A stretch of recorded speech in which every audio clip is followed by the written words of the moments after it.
Hi, Tracy here, and today I'm going to share with you some things that you might want to stock up on as we go into November 1st. Things are starting to look really sketch out there, so hopefully this video encourages you to look in your pantries, see what is going on there, and then head out to the store to make sure that you have what you need come November 1st. So let's go ahead and get started. Before we get started, if you are a regular viewer of my channel, it may look like I have gained like 20 pounds in the last week.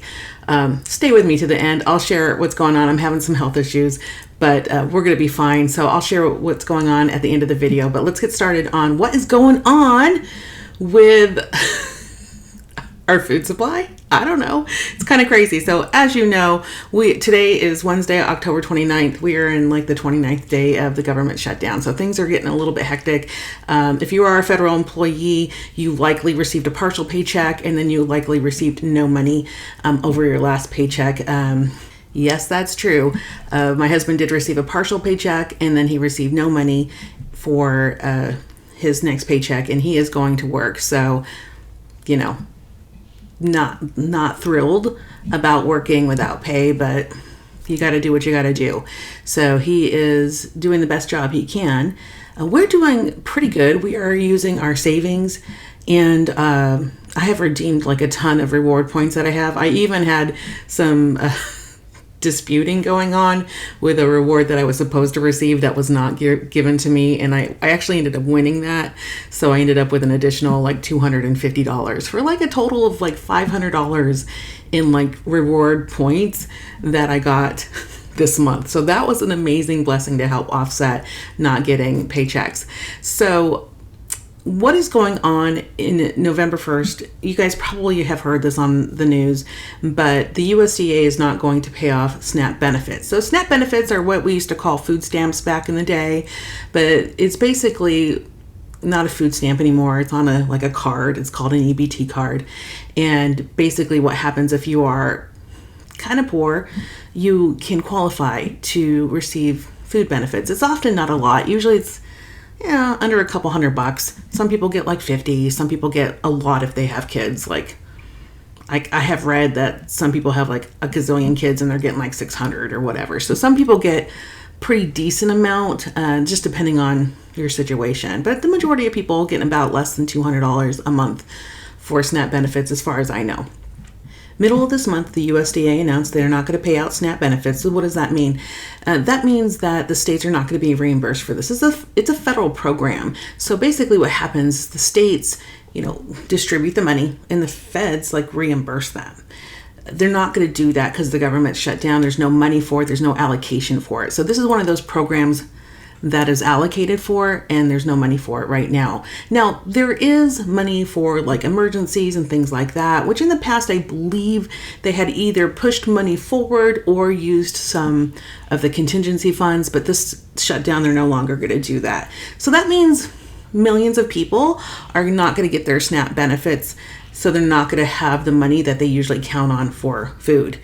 That's a problem, right? It's a problem for food banks. It's definitely a problem for the people who receive SNAP benefits, but it's also probably going to be a problem for you.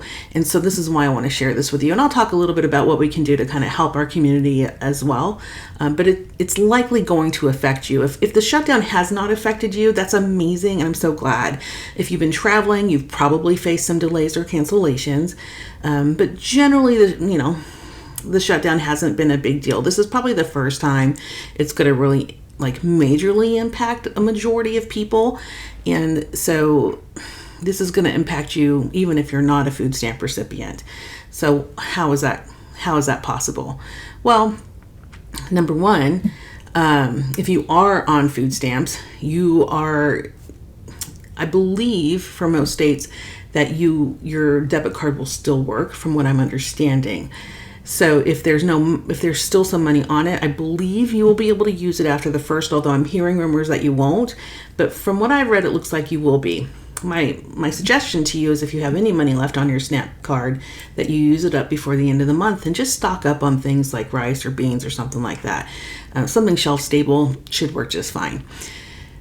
Now, come November 1st, most states will not be putting any money on those EBT cards, so you're not going to have your monthly allocation or your whatever frequency you get it. I know there are a couple states, I think Virginia is one of them, where the state will be putting in some funding, and I think they're going to roll it out. Instead of you getting it like once a month, you're going to get it like every week, but like on a Monday, Wednesday, or Friday based on when you normally receive your benefits.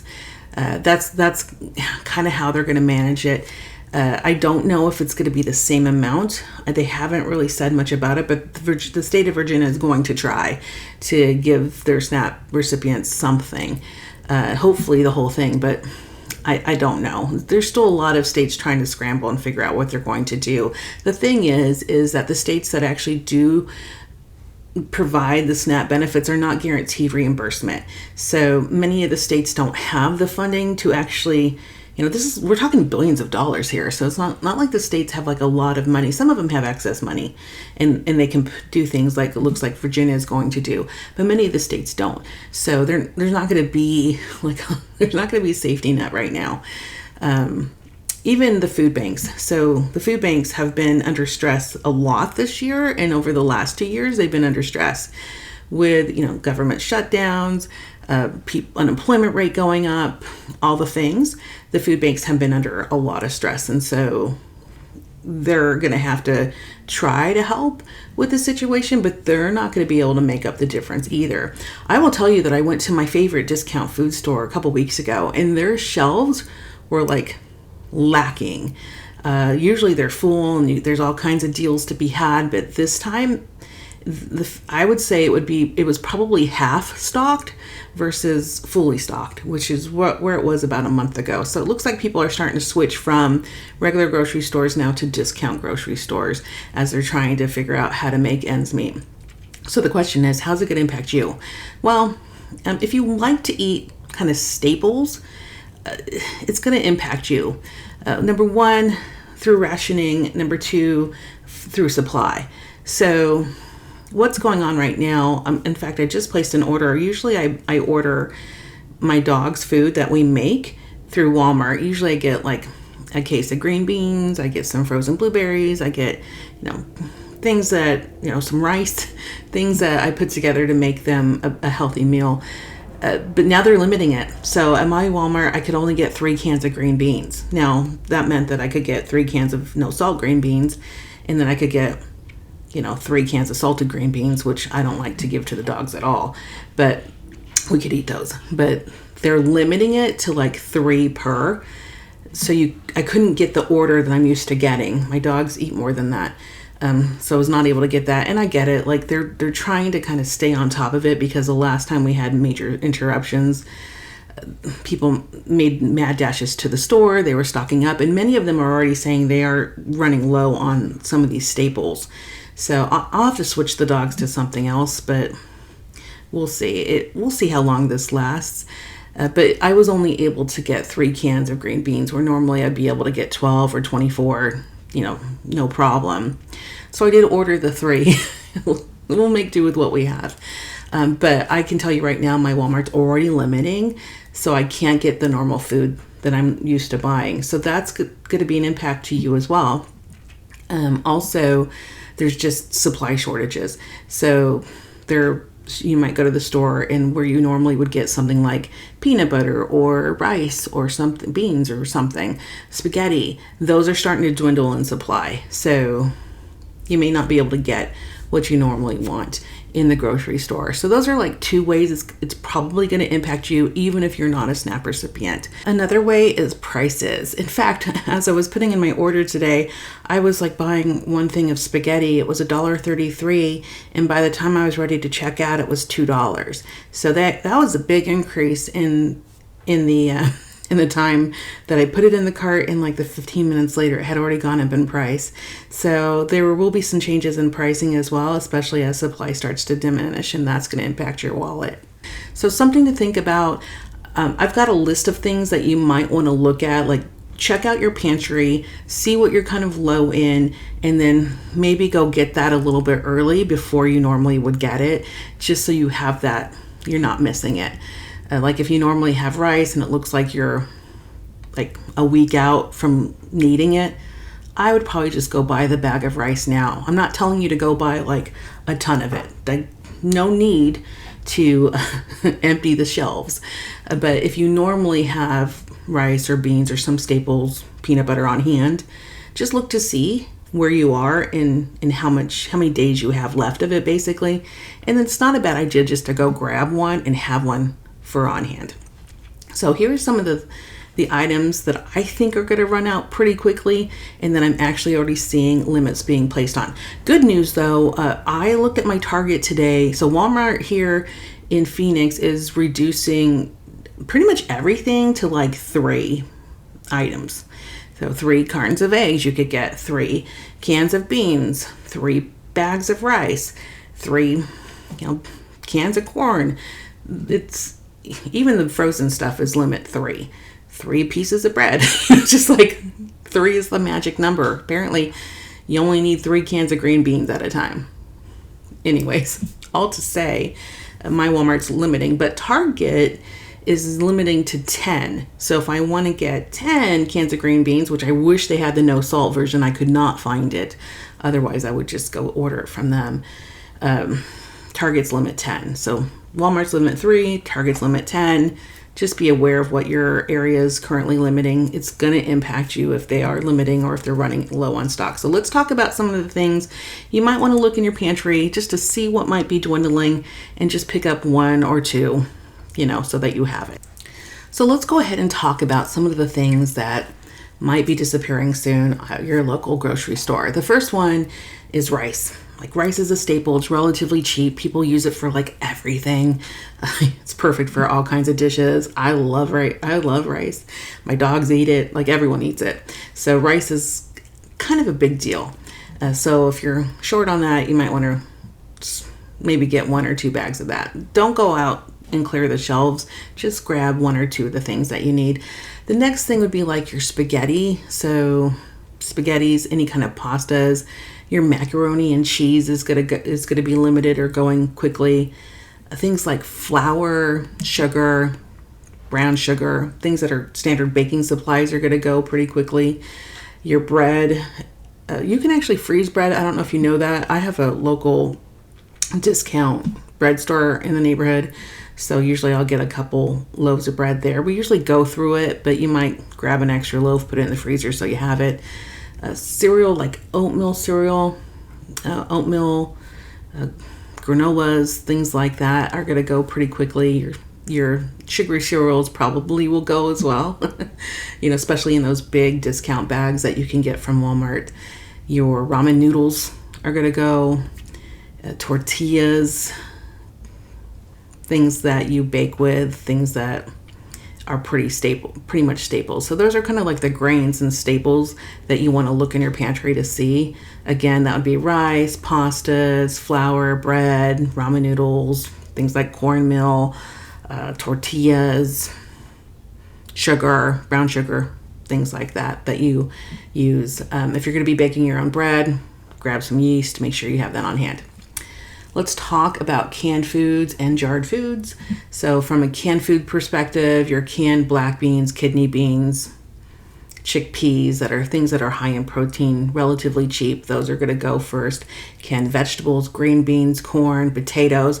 Now, as of today, my Walmart was not limiting potatoes, which was weird. I think they missed that one.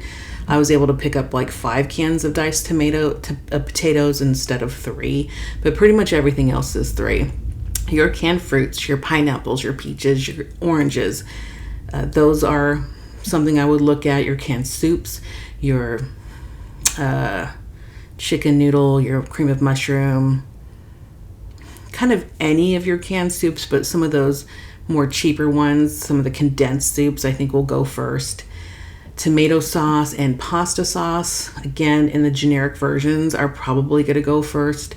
I think when it comes to the SNAP recipients not being able to get food, they will go for the cheapest that they can get, and it makes a lot of sense to me. And then I know that many of them are going to hopefully go to the food banks, but if you think about the amount of people that are going to be going to the food banks are going to be overwhelmed, and they're going to want to serve as many people as they can, so they're not even going to be able to give you what they would normally give you. So whereas you would probably get a nice box of food to last you a week, I'm I'm going to guess they're probably going to ration that and give you a lot less. So hopefully I'm wrong. Your canned tuna, your canned chicken, any of your canned cheap meats are going to go next. Your peanut butter, your jelly, your jams, those are things you want to look at in terms of where you are, and maybe kind of grab one of those. In terms of dairy and eggs, some people are saying like shelf stable milk might go, but I don't know. So if you think that's important, grab it. I would not buy that. Number one, Lonnie doesn't drink milk, but even if he did, it's not that great in terms of taste. I'd rather go for like an almond milk. So I guess if you're thinking about milks, I would go for a shelf stable type milk, maybe an almond milk or something like that. I don't know. I don't really know if that will go. So I'm not really concerned, but your eggs will probably go. So you might want to grab some eggs, cheese, yogurts, things like that. I think you'll see less, but I think you're going to be fine in terms of getting some of those things that kind of are more perishable. But eggs last a while. So if I was a betting girl, I would probably stock up on a couple extra dozen eggs, maybe get like a couple dozen eggs. I have chickens, so it's irrelevant to me, but I might want to grab some extra feed for them. Butter, probably a good idea. You can freeze butter, so if you have 1 4-pack and you need another one, you can always put one in the freezer. So in terms of dairy and eggs, butter and eggs would be on my list. Cheese, yogurts, things like that, you'll probably see less of, but it probably won't be too much of a big deal. Fresh produce will also probably not be as scarce as like the canned foods the shelf stable stuff that I talked to you about. But I think people will look for things with longer shelf life. So they'll probably look at like potatoes, onions, carrots, apples, garlic, sweet potatoes, things like that. So those might become a problem, but not as bad as your shelf stable. I mean, really, your focus should be on your shelf stable foods. Frozen foods that might go because your canned goods will go kind of first. Again, you'll be looking at like frozen vegetables, like frozen corn, peas, green beans, frozen fruits, your berries, your peaches, your strawberries. Frozen chicken will go probably quicker, and maybe your frozen fish. So in the frozen section, that's what I would be looking at. For proteins, I'm going to say like chicken is something that will go quicker we're talking about the meat case, because I've already talked about the shelf stable stuff, and I already mentioned that chicken is a big deal, tuna is a big deal in your cans. But like in your kind of fresher area, your meat section, chicken is definitely going to be on the list. It's cheap protein, so people are going to navigate more towards chicken. So whereas you used to be able to get maybe thighs or drumsticks for a couple bucks a pound, those are going to probably go up in price, and they'll probably be less available. Ground beef's been kind of expensive. In beef, it's been expensive. So I think people are already navigating away from that. Sausages, smokies, those are still affordable. I think sometimes you can get like a sausage rope for $4. It's an okay protein, so those ones might go a little quicker. And then like your dry beans. But those we talked about in terms of shelf stable stuff already. So in terms of like what's in the actual meat section, I would say you're probably gonna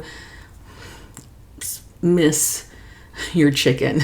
That's probably the biggest one, and maybe your sausages.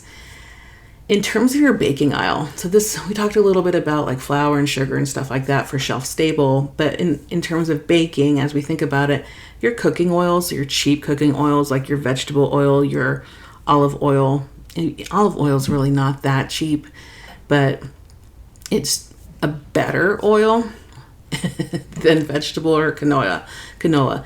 But vegetable and canola are cheaper. So those are probably going to go first. Your sugar especially because it's getting close to baking time, like November, December. That's already something that it would go quicker, but it's also something that would already be on sale in the next month or so. So I suspect that the grocery stores will have stocked up on some of that. So you may not see a shortage, although I don't know. When it comes to sugar and flour, I'm like, if you need it, just grab an extra one. I would just have one because it is baking season, and if people aren't able to get the food that they need and they're going to have to bake their breads and things like that, it's probably going to go.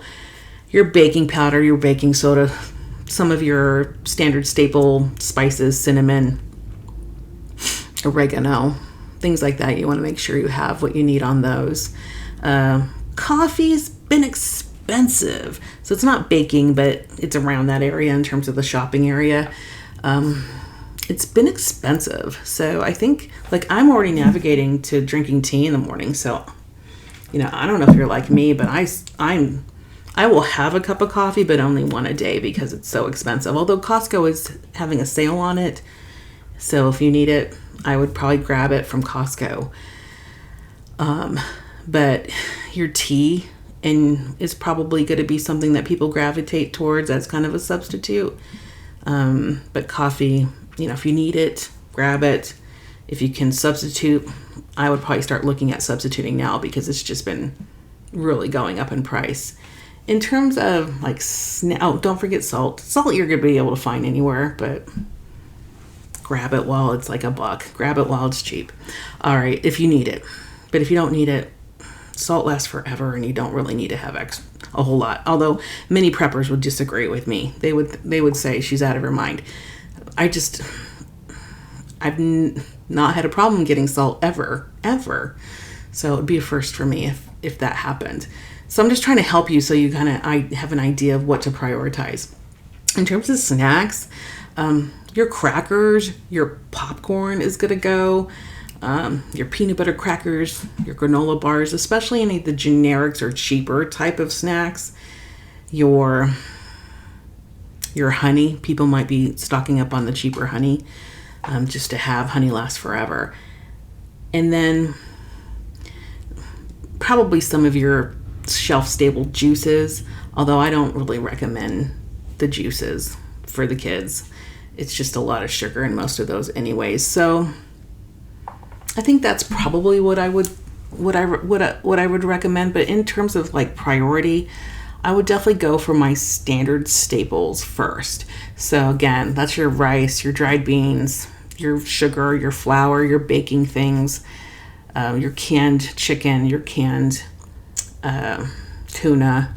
Those are going to go first, I think. And they're actually already being limited, so I already know that they are going. So let's talk about how you can help. I think one of the easiest things to do to help is to donate to your local food banks.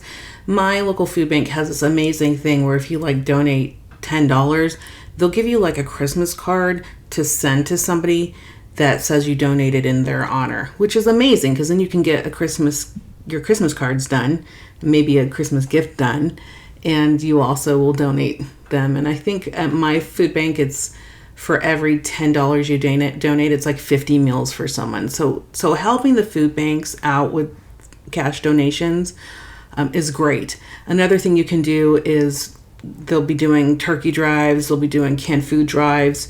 Participate in those. Look through your pantry.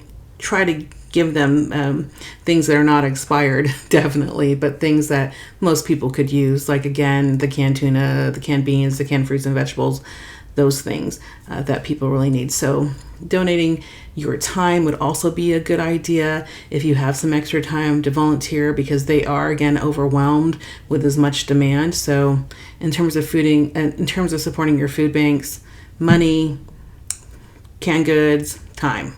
Those are 3 pretty decent ways that you can help them out.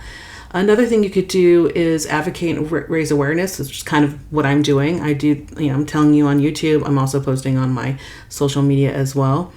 You can actually also support your local farmers. Go purchase food from them, donate that as well. Maybe you have a friend that's going through this. Maybe they are federal employee and they're having difficulty as well making ends meet, or they're SNAP recipient, they're not going to get their food. Maybe you can partner, come out alongside your neighbor and ask them, hey, I have some extra, whatever it is you have extra of. Maybe you have some extra frozen ground beef in your freezer. Maybe you have some extra peanut butter or something. And I know a lot of people, will feel bad about receiving gifts. I know, especially in my generation and the previous generations, receiving a gift sometimes feels like a handout. I would just encourage you, if you are struggling and someone's offering you assistance and help, to receive it and say thank you. Just say thank you. It's cool. Like, one day you'll be able to pay it forward. I would also say that maybe looking at your church, seeing if they have any church pantries that maybe need to be filled a little bit more. Do you have any community members in your church that need support? So look around your community for your neighbors and those around you. I also have like a little library that I'm starting to put food out. I used to do that a lot last year, but now I'm putting out more food. So when someone walks by, instead of picking out a book that I gift them, there's also an opportunity for them to get some canned goods.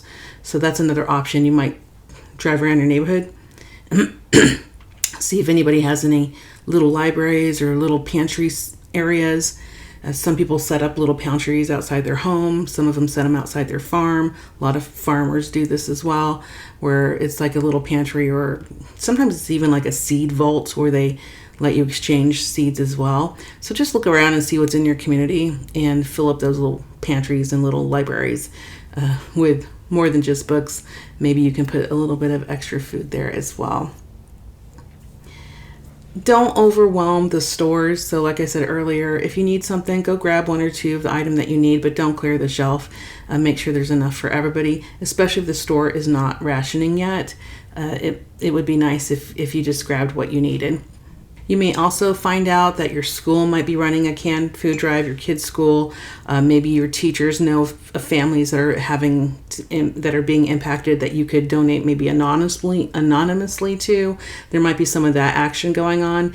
If there's not, you may know it. You may start one. You may decide to run something like that to help your neighborhood as well. And then always practice community care. So you can organize food pantries pretty easy, and like food donations with the groups that you have. So find out what's going on locally and support that as best you can.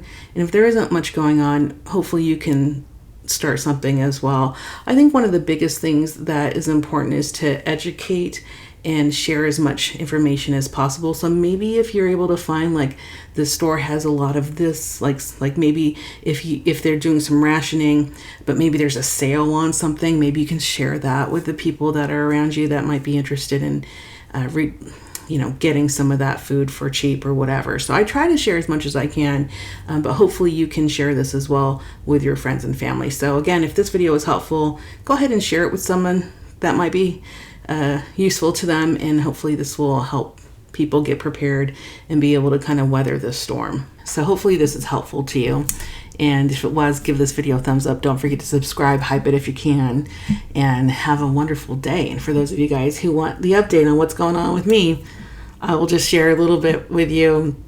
About a week ago, this sore popped up on my face. It looks like a pimple, and that led to my lymph being extremely swollen, and within like 2 days it got to be the size of a golf ball.